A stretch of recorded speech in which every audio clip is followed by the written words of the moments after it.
네, 오늘은 그들의 행한 일이 따름이라 라는 제목으로 말씀을 같이 나누겠습니다.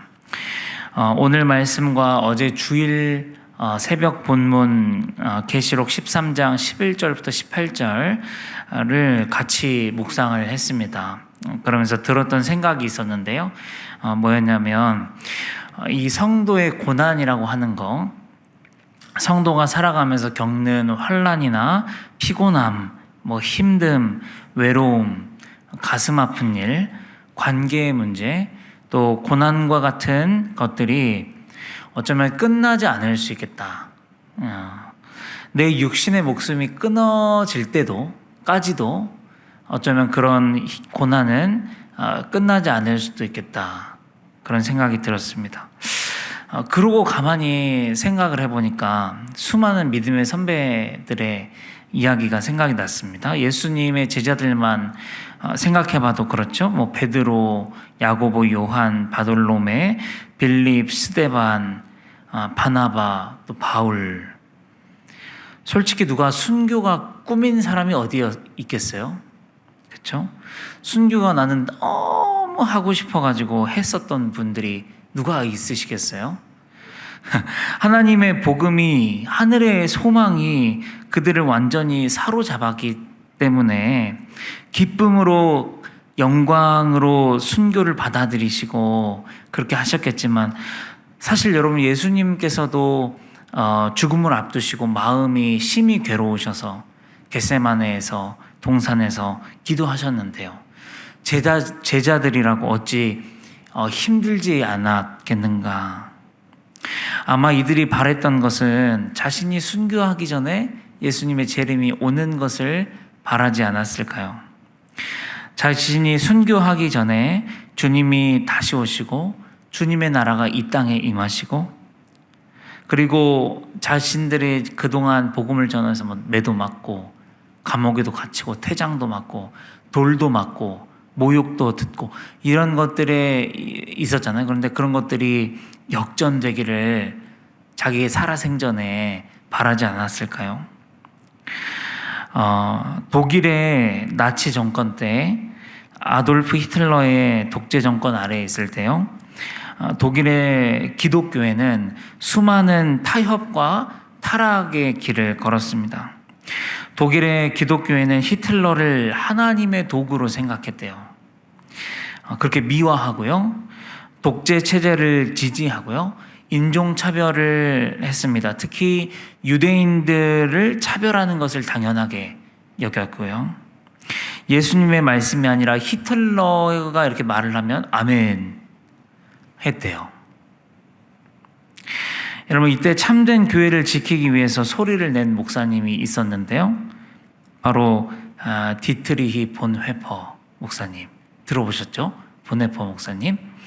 네, 본회퍼 목사님은 그리스도만이 교회의 머리이시다. 히틀러가 아니라, 나치가 아니라 그리스도만이 교회의 머리시다라는 이 신앙 고백을 주장하며 고백교회라는 교회를 세우시고 나치 정권에 저항하셨습니다.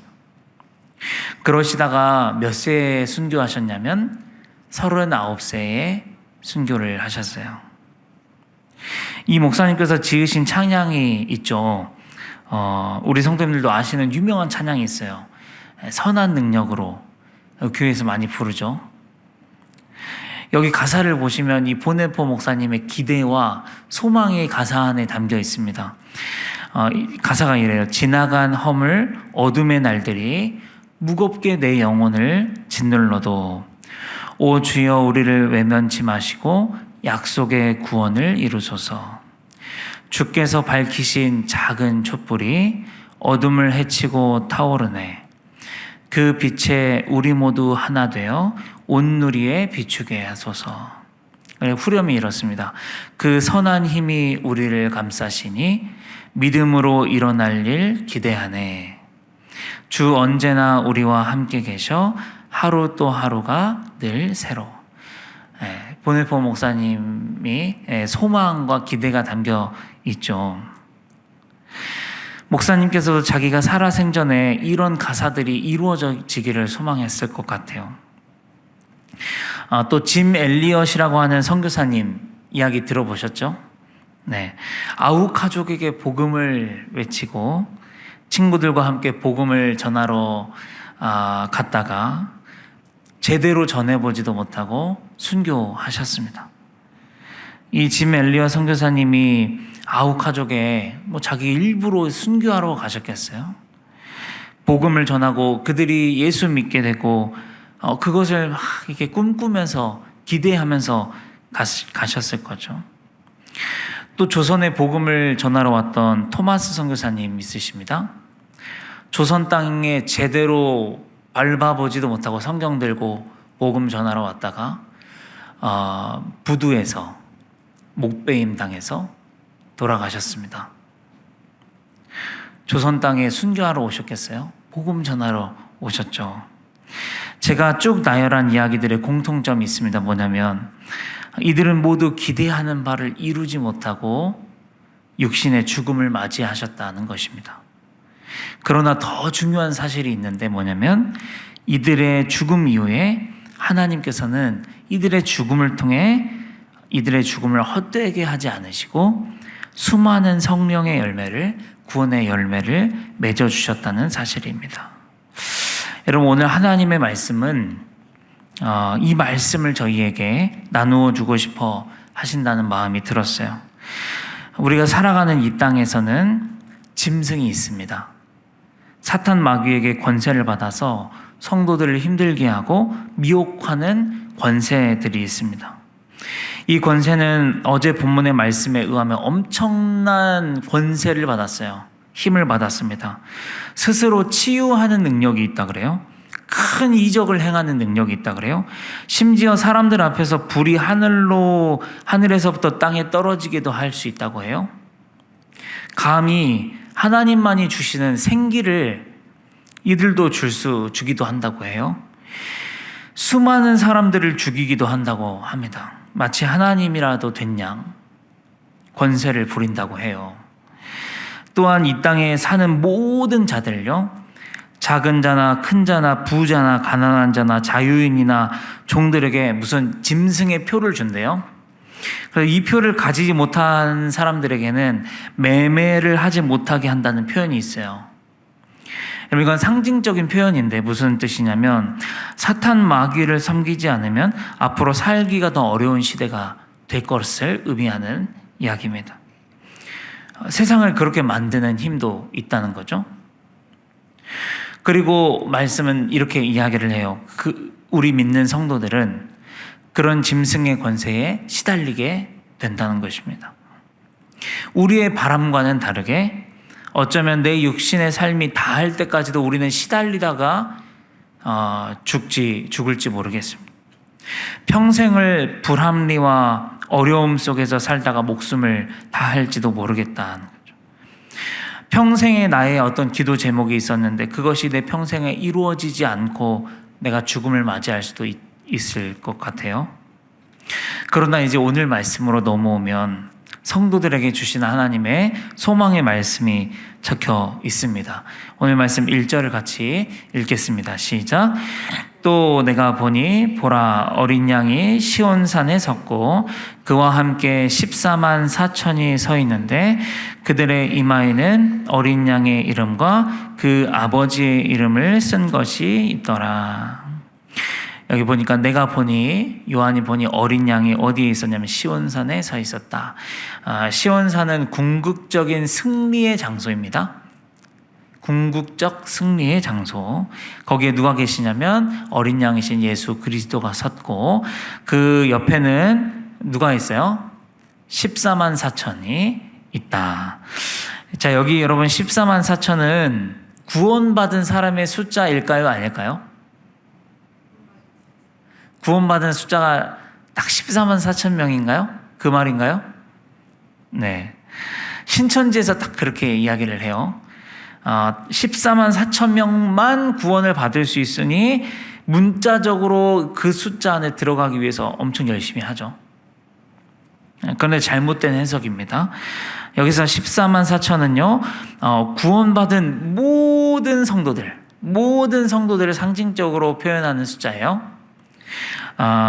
어떻게 이 14만 4천이라는 숫자가 나왔냐면요. 각 지파, 12지파가 있잖아요. 12지파에서 12,000명씩을 선택했어요. 여러분, 여기서 성경에서 12라는 숫자는 충만, 완전수죠. 완전수, 충만을 뜻합니다.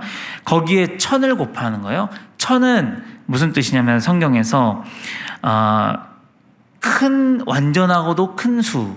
1000이. 그러니까 12 곱하기 1000이 12,000명이죠.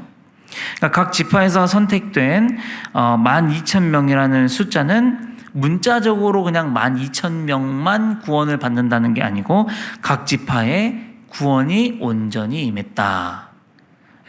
각 지파에서 받을 수 있는 충만한 숫자인 거죠. 구원받을 수 있는 그런 것을 뜻하고, 거기에다가 총 몇 개의 지파가 있죠? 이스라엘에 12지파가 있잖아요. 그러니까 12를 곱하는 거예요. 그러면 14만 4천이 나옵니다. 그러니까 이 14만 4천이라는 숫자는 딱 문자적으로 그 수만 구원을 받는다는 게 아니라 이스라엘의 12지파의 충만한 하나님의 구원을 받는 숫자를 의미해요. 모든 구원을 받는 숫자를 의미합니다. 여기에는 우리 성도님들과 저도 포함되어 있겠죠. 네. 자, 다시 본문으로 돌아와서 이제 시온산에 이제 어린 양 예수 그리스도께서 섰고, 그와 함께 14만 4천의 모든 구원받는 사람들이 섰습니다. 자, 그리고 3절을 읽겠습니다. 3절을 시작. 그들이 보좌 앞과 내 생물과 장로들 앞에서 새 노래를 부르니 땅에서 속량함을 받은 14만 4천 밖에는 능히 이 노래를 배울 자가 없더라. 아멘. 여러분, 우리는 이 땅에서 사탄 마귀가 부리는 짐승에게 어려움을 당하죠. 이 땅에서는 불의함과 억울함과 온갖 차별을 겪습니다. 능력 없다고, 돈 없다고, 못생겼다고, 일 못한다고 그런 일들을 겪습니다. 그러나 무슨 때가 옵니까? 새 노래를 부를 때가 반드시 온다는 것이죠. 이 노래는 하나님의 구원을 받은 성도들이 아니면 능히 배울 수 없는 노래라고 합니다. 이 땅에서 권세를 부리는 자, 부를 가진 자, 차별을 가한 자, 능력 있는 자들도 절대 배울 수 없습니다. 오직 하나님의 구원을 받은 성도들만 배울 수 있고 부를 수 있는 노래가 바로 이 노래예요. 우리에게 반드시 그 날이 온다는 것을 오늘 하나님 말씀해 주시고 계십니다. 또한 뭐라고 이야기합니까? 우리 성도님들께서 이 땅에 살아가면서 했던 모든 인내와 수고들을 헛되게 하지 않으신다고 이야기를 하시거든요. 오늘 말씀 12절과 13절을 끝부분 같이 읽겠습니다. 시작. 성도들의 인내가 여기 있나니 그들은 하나님의 계명과 예수에 대한 믿음을 지키는 자니라. 그들이 수고를 그치고 쉬리니 이는 그들의 행한 일이 따름이라 하시더라. 네. 성도들의 인내가 여기 있나니 그들의 행한 일이 따릅니다. 여러분, 그들의 행한 일이 따른다는 거죠.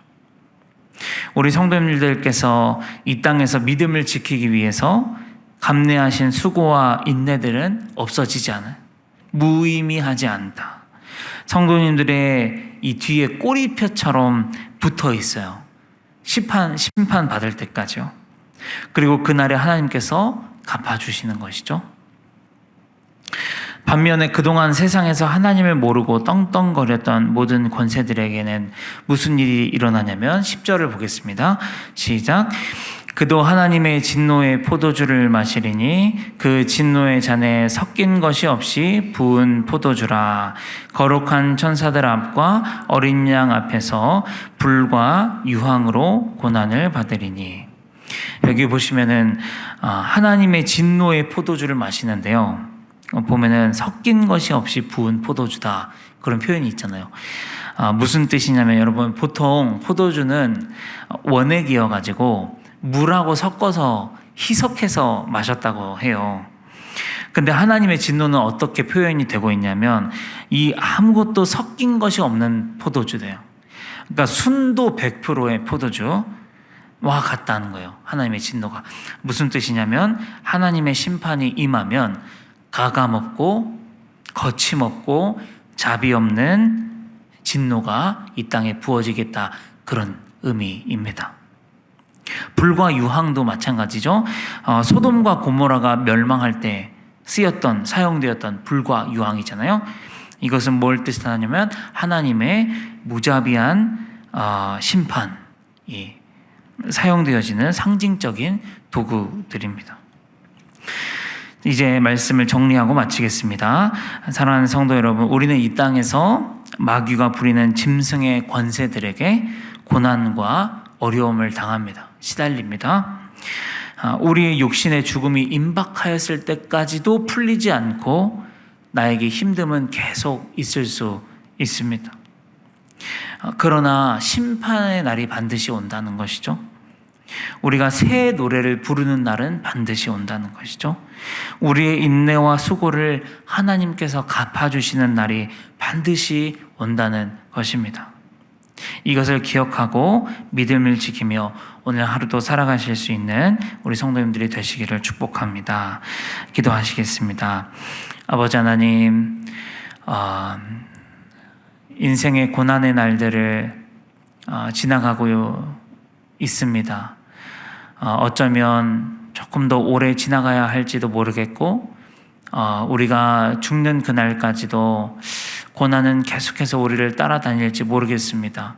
이 세상의 권세 잡은 마귀는 우리를 그렇게 힘들게 하고 어렵게 할지 모르겠습니다. 그러나 우리가 반드시 기억하기를 원합니다. 새 노래를 부른 날이 올 것이다. 하나님께서 우리가 이 땅에서 당한 수고와 인내의 시간들을 반드시 갚아주실 것이다. 이것을 우리가 기억하고 살아갈 수 있는 우리 모두가 되게 하여 주시옵소서.